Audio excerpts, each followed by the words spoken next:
رہنمائی کی ڈگریاں لے کر کے آ رہے ہیں، رب تعالیٰ کا حکم لے کے آ رہے ہیں، وہ ہمیں ہر حکم پر عمل کر کے دکھلا بھی رہے ہیں، صرف حکم نہیں دے رہے ہیں کہ یہ کرو یہ کرو، بلکہ ہر وہ حکم جو دے رہے ہیں خود بھی اس کے اوپر عمل کر کے دکھلا رہے ہیں۔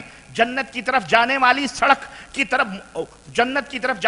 سڑک بھی خود نبی کریم صلی اللہ علیہ وسلم متعین بھی فرما رہے ہیں، اور یہ اللہ کا بھی احسان ہے اور اس نبی کا بھی احسان ہے کہ اگر وہ ہمیں قرآن پر عمل کر کے نہ دکھلاتے، قرآن کے اوپر عمل کر کے نہ بتلاتے، خود اللہ کی راہ پر چل کے نہ دکھلاتے، تو ہم ہو سکتا ہے راہ راست پر نہ آتے۔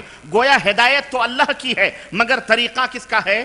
رسول اللہ صلی اللہ علیہ وسلم کا ہے۔ چلنے کا شعور، گائیڈنگ، رہنمائی رسول رحمت حضرت محمد الرسول اللہ صلی اللہ علیہ وسلم فرما رہے ہیں۔ یہی وجہ ہے کہ اللہ تبارک و تعالیٰ نے قرآن کریم میں سورہ نساء آیت نمبر 80 میں فرمایا کہ من یطع الرسول فقد اطاع اللہ۔ اے میرے بندو سنو، میرا رسول جو گیا ہے، ارے تم نے اگر اس کی اطاعت کر لی، اس کے نقش قدم کے اوپر چلنے لگے، اسی کی شکشاؤں کو تم نے مان لیا، اسی کی آگیا کا پالن کر لیا، اسی کو اپنا رہنما رہبر مان لیا، تو سمجھو تم اللہ کے مطیع اور فرما بردار ہو گئے۔ یہ مقام دیا اللہ تبارک و تعالیٰ نے۔ دوسری جگہ سورہ نساء آیت نمبر 65 میں اطیعوا اللہ واطیعوا الرسول، اللہ نے فرمایا اللہ کی اطاعت کرو، رسول کی اطاعت کرو۔ رب نے اپنی ہدایت نازل فرمائی اور پھر ہمیں حکم دیا قل ان کنتم تحبون اللہ فاتبعونی، اگر تم رب سے محبت کرتے ہو، اپنے ایشور سے پریم کرتے ہو، اپنے رب اپنے پرماتما سے تمہیں پیار ہے، اگر تمہیں کوئی تعلق ہے، اگر تم محبت کرتے ہو اپنے اللہ سے، اللہ فرماتا ہے میرے بندوں سے کہہ دو اے نبی قل ان کنتم تحبون اللہ فاتبعونی، تو اس رسول کے، اس نبی کے، اس پیغمبر کے، اس ہادی کے، اس رہنمائی کرنے والے انسان کے پیچھے پیچھے لگ جاؤ، اس کے نقش قدم پہ چلو، اس کو مانو اور اسی کے مطابق تم بھی عمل کرو، خلاص تم اللہ یحببکم اللہ تمہیں اپنا پریمی بنا لے گا، اللہ کے تم محبوب بندے بن جاؤ گے۔ یعنی کہنے کا مطلب یہ ہے کہ نبی کی راہ پر چلو گے، نبی کے پیچھے پیچھے آؤ گے، اللہ فرماتا ہے یہی میرا راستہ ہے جو تمہیں جنت میں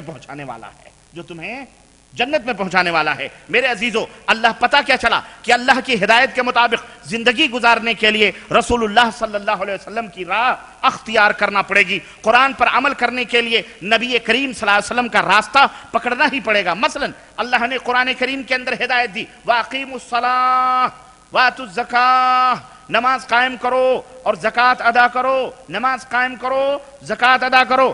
اب ہم نماز کس طرح سے قائم کریں؟ اے اللہ قرآن کو ہم کھول کر کے دیکھ رہے ہیں، رکوع کا حکم تو ہے لیکن رکوع کس طرح سے کریں، قیام کا حکم تو ہے، قیام کس طرح سے کریں، نماز کو قائم کرنے کا حکم دیا ہے، سجدہ کرنے کا حکم دیا ہے، سجدہ کرنے کا طریقہ نہیں معلوم ہے، سجدہ کرنے کا شعور نہیں معلوم ہے، نہ اس کی کوئی حیت و شکل کا ہمیں پتہ ہے، نہ اس کی صورت کا کوئی پتہ ہے۔ اے اللہ اب ہم کیا کریں، اے اللہ ہم کیا کریں؟ اللہ فرماتا ہے وَمَا آتَاكُمُ الرَّسُولُ فَخَذُوهُ وَمَا نَهَاكُمْ عَنْهُ فَانْتَهُوا۔ ارے میاں، اے میرے بندو، اللہ کو دیکھ، اپنے نبی کو دیکھتے جاؤ، اپنے رسول کو دیکھتے جاؤ۔ ایک سیکنڈ آپ ابھی پلیز تھوڑی دیر صبر کریں۔ میرے رسول کو دیکھتے جاؤ، میرے رسول کو دیکھتے جاؤ، اس کا اٹھنا بیٹھنا دیکھو، کھانا پینا دیکھو، عمل دیکھو، اخلاق دیکھو، ایمان اور عقیدہ دیکھو، اس کی تعلیمات دیکھو۔ وَمَا آتَاكُمُ الرَّسُولُ فَخُذُوهُ، جو باتیں وہ کہہ رہا ہے اس کو مان لو، اور جن باتوں سے وہ منع کر رہا ہے اس سے تم رک جاؤ۔ اللہ اکبر، یہی میری راہ ہے۔ تم نماز کیسے پڑھو گے؟ اللہ کے نبی فرما رہے ہیں صلو کما رأیتمونی اصلی، نماز اس طرح پڑھو جس طرح تم مجھے پڑھتا ہوا دیکھ رہے ہو۔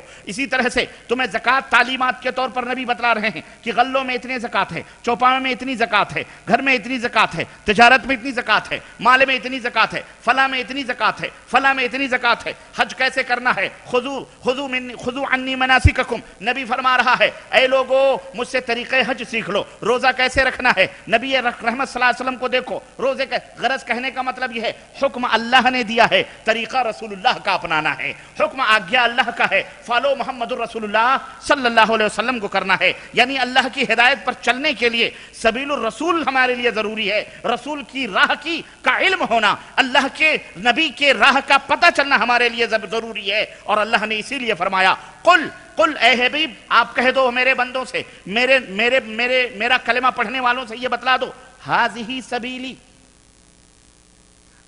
سبیلی، یہی میری راہ ہے۔ کس کی راہ؟ اللہ کی۔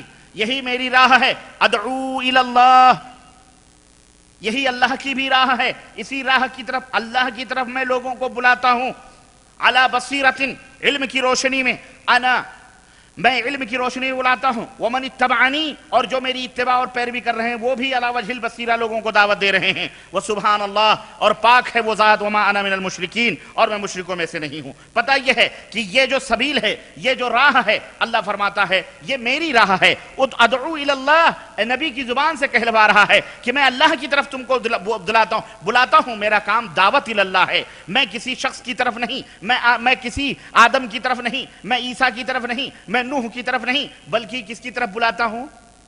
میں بغداد کی طرف نہیں، میں فلسطین کی طرف نہیں، میں بیت المقدس کی طرف نہیں، بلکہ کس کی طرف دعوت دیتا ہوں؟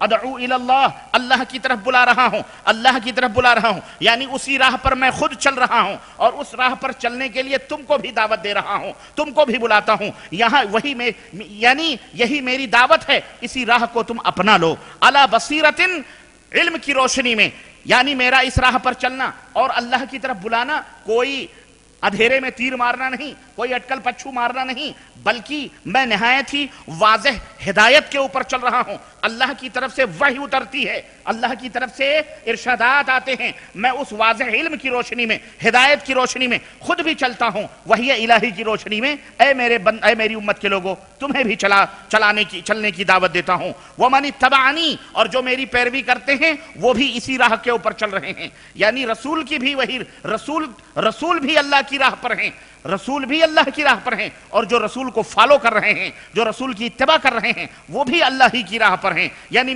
اللہ فرماتا ہے میری مطابقت اور اطاعت کو جو میری راہ پر چلا وہ بھی دلیل اور برہان اور وحی کی روشنی میں چل رہا ہے، وہ بھی نور ہدایت پر ہے۔ تو میرے عزیزو، یہ جو ہے نا، پتہ یہ چلا کہ خود رسول بھی اور ان کے صحابہ، ان سب کے سینے نور ہدایت سے منور و مجلہ ہیں، اور جو لوگ ان کی پیروی کرتے ہیں ان کے بھی سینے نور سے معمور ہو جائیں گے جو ان کی تابعداری کریں گے۔ اللہ اکبر۔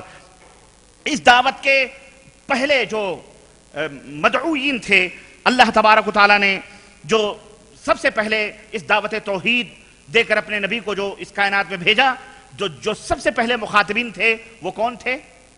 بولو، ان کو کیا کہا جاتا ہے؟ ہاں، جو سارے خاموش ہیں، پتہ نہیں کس وادی میں کھوئے ہوئے ہیں۔ بند کر دوں؟ بند کر دوں؟ بولو، بند کر دوں تقریر؟ یہ تو پھر آواز کیوں نہیں آ رہی؟ سو رہے ہیں آپ لوگ؟ بھوک لگی ہے؟ یا سمجھ نہیں آ رہی ہے میری بات؟ یا باتوں میں آپ کھوئے ہوئے ہیں؟ ماشاءاللہ، اللہ آپ کو جزائے خیر دے، اللہ یہی کرے سب ایسے ہی کھوئے ہوئے ہوں۔ ان کو صحابہ کہا جاتا ہے۔ نبی کریم صلی اللہ علیہ وسلم کے جو اولی مخاطبین تھے وہ کون تھے؟ انہیں صحابہ رضوان اللہ علیہم اجمعین کہا جاتا ہے۔ وہ نبی کی راہ پر چلے، نبی انہیں بتلاتے تھے ایسا کرو، وہ کرتے رہے نا، چلتے رہے۔ کوئی تیسرا خلل اندازی کر رہا تھا اس میں، اللہ کا حکم نبی پہ آتا، نبی اپنے صحابہ کو تعلیم دیتے رہے، اور وہ چلتے رہے، سفر طے کرتے رہے، اللہ بلندیاں دنیا میں دیتا رہا، ملکوں پہ ملکیں فتح کرتے رہے، اور آخرت میں بھی اللہ کے ہاں سرفراز ہوتے رہے۔ اور نمونے کے طور پر کالا کلوٹا حبشی غلام حضرت بلال حبشی رضی اللہ تعالیٰ عنہ، جو ذات کے جو غلام تھے، اللہ نے اتنا مقام دیا اسی نبی کی پیچھے چلنے کی وجہ سے۔ اس نبی کے پیچھے دنیا میں چل رہے تھے، نبی کے پیچھے دنیا میں چل رہے تھے، رب نے اتنا عظیم مقام دیا کہ معراج کی وہ رات یاد کرو کہ جب نبی کریم صلی اللہ علیہ وسلم معراج کر کے واپس آتے ہیں، بلال حبشی ملتے ہیں، کہتے ہیں بلال، جب میں جنت کی سیر کر رہا تھا تمہارے پیروں کی آہٹ اپنے آگے محسوس کر رہا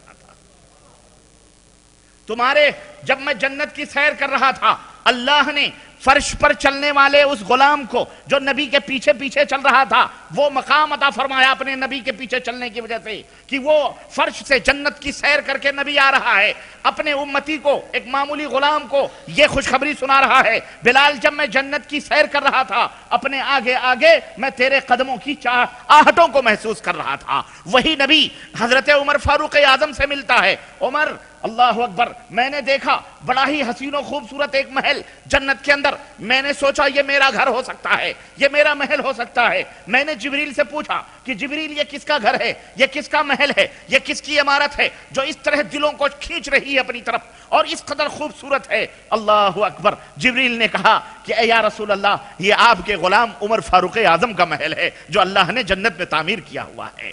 اللہ اکبر، نبی فرماتے ہیں میرے دل نے چاہا کہ میں تمہاری اس محل میں داخل ہوں، لیکن عمر تیری غیرت نے مجھے داخل ہونے سے منع کر دیا۔ اللہ اکبر، عمر رونے لگے، اور رونے کی بات ہی تھی، یہ خوشخبریاں وہ زمین پر نبی کے پیچھے چلتے تھے، عرش والا انہیں جنت کی خوشخبریاں، وہ راستے تھے جنت کے، وہ راہی تھے جنت کے، وہ ہم سفر مسافر تھے جنت کے، وہ دنیا میں اجنبی بن کے آئے تھے، وہ دنیا میں رہنے کے لیے نہیں آئے تھے، وہ دنیا میں جینے اس طرح ہم لوگوں کی طرح سب کچھ کرنے نہیں آئے تھے، بلکہ وہ دنیا میں اللہ کی دعوت کو عام کرنے کے لیے، اللہ کے نبی کی اتباع کرنے کے لیے پیدا کیے گئے تھے۔ اور یہی جعفر ابن ابی طالب ہیں، یہی جعفر ابن ابی طالب ہیں۔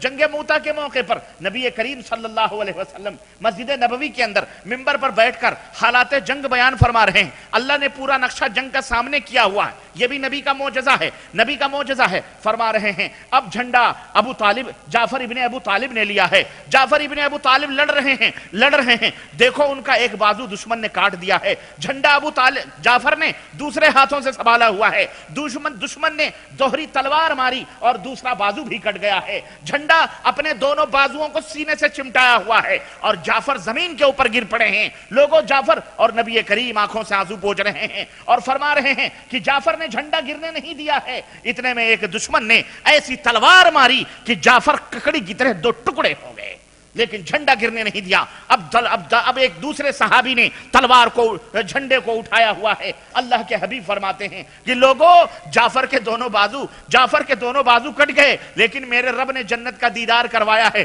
میں نے دیکھا ہے کہ جعفر کو اللہ تبارک و تعالیٰ نے سونے کے دو پر دیے ہیں، وہ جنت میں اڑ رہے ہیں پرندے کی شکل میں۔ یہ زمینوں پہ رہ کر کے جنتوں کی خوشخبریاں لے جایا کرتے تھے۔ یہ کیا تھا؟ یہی سیدھی راہ تھی، یہی مومنوں کی، یہی رسول کی راہ تھی، یہی رسول کا راستہ تھا۔ صحابہ کرام یہ سب سے پہلے مومن ہیں۔ وَمَن يُشَاقِقِ الرَّسُولَ مِن بَعْدِ مَا تَبَيَّنَ لَهُ الْهُدَى، جو رسول کی مخالفت کرے گا، ایذا پہنچائے گا ہدایت کے واضح ہو جانے کے بعد میں، قرآن و سنت کے واضح ہو جانے کے بعد میں، وَيَتَّبِعْ غَيْرَ سَبِيلِ الْمُؤْمِنِينَ، اور یہ مومنین جو صحابہ کرام ہیں، یہ مومنین جو یہ صحابہ کرام ہیں، یہی مومنین ہیں۔ قرآن اتر رہا ہے کہ نہیں اتر رہا ہے؟ اور اللہ مومنین کس کو کہہ رہا ہے؟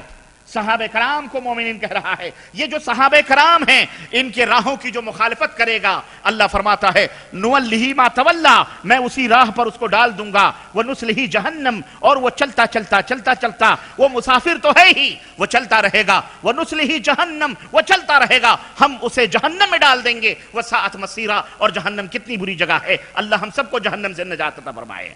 تو میرے عزیزوں، میرے دوستوں اور بھائیوں، وہ مومنین تھے، مومنین کی راہوں کو اپناؤ، یہی ہے مومن کی راہیں، جو رسول کی راہ ہے، جو صحابہ کی راہ ہے۔ اب ذرا پوچھ لو، اپنے اپنے گریبانوں میں منہ ڈال کر کے سوچ لو کہ صحابہ کرام کیسے عمل کرتے تھے، رسول کو کیسے مانتے تھے، ان کا ایمان اور عقیدہ کیا تھا۔ یہاں ٹھہر کر کے دیکھو، اور اللہ تعالیٰ نے یہاں ٹھہر کر کے دیکھو کہ صحابہ کتنی عظمتوں کے مالک ہوئے، اللہ اکبر، اور ان کا عمل کیا تھا، ان کا عقیدہ کیا تھا، ان کا طریقہ کیا تھا۔ ارے بڑے بڑے لوگ آتے تھے، ماں حضرت سعد کی اماں جا کر کے بال کھول کر کے دھوپ میں بیٹھ گئی، اس نے کہا نہ میں کنگھی کروں گی، نہ میں کھانا کھاؤں گی، نہ میں سایہ لوں گی، جب تک سعد پھر سے کافر نہیں ہو جاتا۔ لوگوں نے نبی کے پاس بیٹھے ہوئے حضرت سعد کو جا کے اطلاع دی، تیری بڑھیا ماں دھوپ کے اندر بال کھولے ہوئے بھوکوں پیاسی، وہ گھرج کر کے مر رہی ہے، جا کر کے اس کو بچا لے، اس کو سمجھا لے۔ سعد گئے، سمجھایا، اماں میں مسلمان ہو چکا ہوں،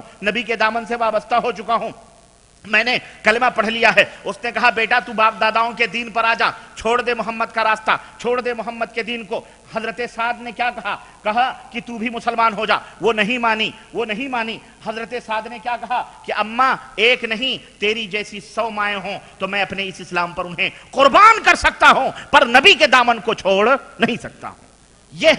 یہ وہ صحابہ تھے جنہوں نے اپنے سب کچھ قربان کر دیا، اللہ اکبر، سب کچھ قربان کر دیا۔ خدیجۃ الکبریٰ مکے کی سب سے بڑی مالدار، سب سے بڑی ٹاٹا برلا اس زمانے کی سب سے بڑی خاتون، جن کے لیے پیغام نکاح کے لیے روسائے مکہ تڑپتے تھے، جن کے کپڑوں اور جن کے مال تجارت مجھے بھیجا ہے، اللہ نے مجھے بھیجا ہے کہ میں آپ کی خدمت میں حاضر ہوں اور آپ کو خوشخبری سناؤں کہ ابھی جو خدیجہ آ رہی ہیں راستے میں ہیں، ابھی آپ تک نہیں پہنچی ہیں، جب وہ آ جائیں گی تو ان سے کہنا کہ عرش والے نے ان کو تیرا سلام پہنچایا ہے۔ اللہ اکبر، عرش والے نے تجھے سلام کیا ہے، سلام۔ وہ زمین پہ چلتے تھے، عرش